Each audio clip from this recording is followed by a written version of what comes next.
Ayan o. Napakaganda ng ano. Charan, charan.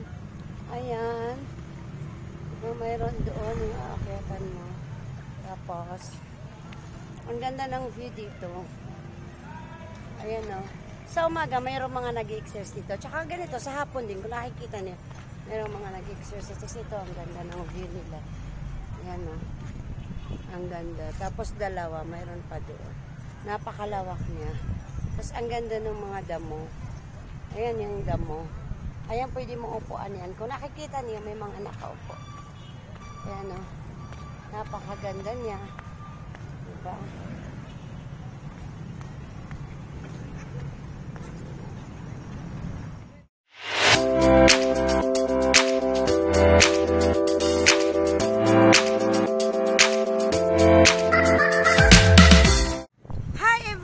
Assalamualaikum, kumusta kayo?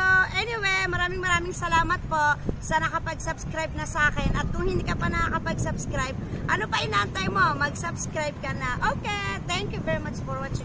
Okay, to this video is ipapakita ko kayo ang Plaza ng Magalang, Pampanga. Nandito po ako, diba? Para ipakita po sa inyo. Okay, bago ko ipakita sa inyo, ang Plaza ng Magalang, Pampanga ay itinatag siya noong April 30, 1605. Diba? So, ang tagal na, no? Ang tagal na. Siguro yung nanay ko, yung nanay ng nanay ko, yung nanay niya, baka yung mga kanunuan natin, sila yung nabubuhay nun, diba? So, itinatag ang Plaza ng Magalang, Pampanga noong April 30, 1605. Okay. Ipapakita ko sa inyo dahil maganda ang plaza na to, dahil napakalaki niya, napakalawak niya at malinis, 'di ba? At first time ko dito, 'di ba? So ayun, excited lang ako mag-video, 'di ba? Kasi maganda talaga itong plaza na to. At sa mga narinig ko, marami daw na nangyari sa mga pageant, 'di ba? At kung ano-ano pa. So ayan, andito po tayo sa Plaza ng Magalang, Pampanga, 'di ba? So, nakikita niyo, ayan o, mamaya, wait lang nga, iikot ko kayo. Diba? Okay, ayan po, iikot ko kayo kasi nasa gitna po ako. Ayan o. Diba, sobrang ganda. Tapos pag ganitong hapon, ang daming tao kasi masarap tambayan to. At saka sa umaga naman, maraming nagja-jogging. Diba? Ayan o. Tingnan niyo o, napakalawak ng ano niya. Napakalawak ng stage nila. Ito yung pinaka-stage nila. Ayan o, napakalawak.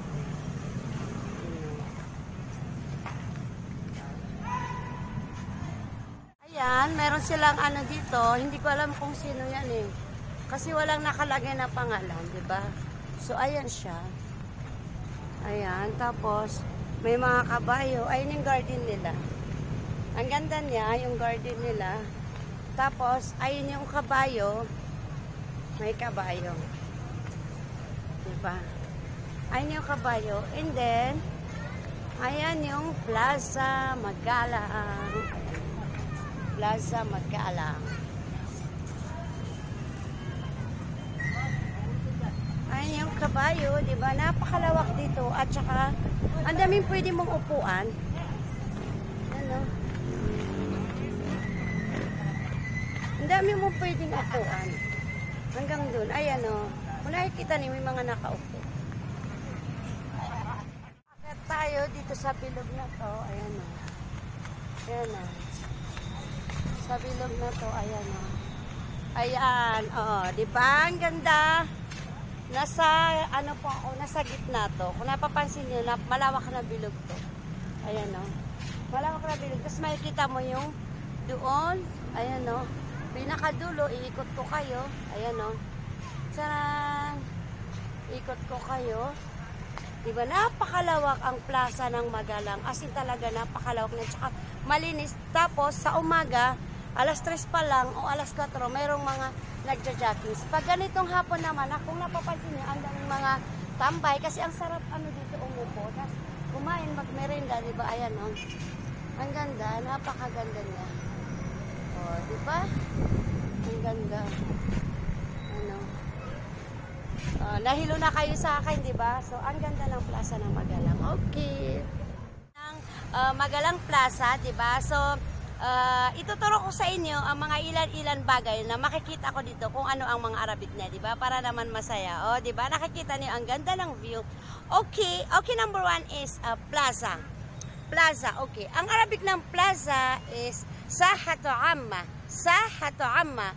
Or minsan naman plaza. Yung P nagiging B, di ba? So sinabi ko sa inyo na walang letter P in Arabic letters. So ang letter P ay nagiging letter B in Arabic. Okay, kasi walang walang letter P in Arabic letters, 'di ba? So ay ba kasi marami kasi klase Arabic, 'di ba? So ang iba ang plaza, plaza, tapos ang pangalawang Arabic ng plaza is sahatu amma. Sahatu amma. Okay. Number 2 is garden. Actually wala mo tayo nakikita ang garden, 'di ba? Pero para na rin garden 'to, 'di ba? So, ang Arabic ng garden is hadika. Hadika. Hadikatun. Okay. Number 3 is bulaklak, di ba? So, wala tayong nakikitang bulaklak. Siguro mayroon doon, di ba? Wala tayong nakikitang bulaklak. Ganyan. So, ang Arabic ng bulaklak, idadagdag ko na rin is warda. Warda or wardat, di ba? Okay. Ang damo, kasi nakikita niyo, maraming damo dito, di ba? Ayan sila, oh. Ayan. Actually, kung nakikita niyo, ayan pa sila. Inuupuan nila. Kung nakikita niyo, ayan, oh. Ayun o, may mga nakaupo, di ba? Ayan o, kasi malinis ang ano na to, malinis siya. Pwede rin siyang upuan, di ba? Ayan o, naupo na rin ako, di ba? Naupo na rin ako. So, ang Arabic ng damo is najil. Najil, okay. Ang Arabic ng damo is najil. Di ba? Dito ako kasi maganda yung background dito. So, dito ako. Okay, idadagdag ko na rin ang Arabic ng kulay green. Verde, di ba? Kasi ito kulay green to, di ba? Ang Arabic ng kulay green is akhdar.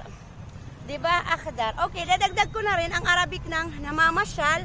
Diba? Or gala is dawar-dawar. Diba? Yung, halimbawa, sabihin mo, tara, gala tayo. Yalla, sawi dawar-dawar. O dawar-dawar. Diba? And, so, diba?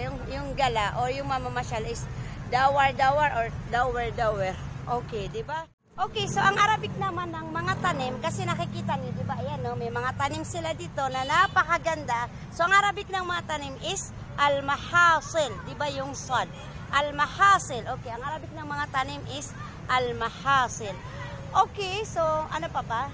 So, ang Arabic ng ito, iikot ko na kayo, di ba? Para alam niyo, okay, ito. Ang Arabic nito, itong color na to, di ba? Nakikita niyo puti. So, ang Arabic ng puti is abiyad. Abiyad, okay? Abiyad. Okay, so, gabi na. Kung napapansin niyo, gabi na. Kasi, mag alas 6 na, gabi na. So, ang Arabic ng gabi is masa. Di ba? Masa. So, masa al-khair everyone. And, thank you very much po sa panonood. At, sana nagustuhan mo ang video na to, diba? At may natutunan din kahit konti. At kung hindi ka pa nakakapag-subscribe sa channel ko, mag-subscribe na and don't forget to click the small bell para like ka-update sa mga video na ginagawa ko. Thank you so much. And I hope to see you again on my next video. Everyone, inshallah, masa al-khair and ma'asalama. Bye-bye. Ila liqa.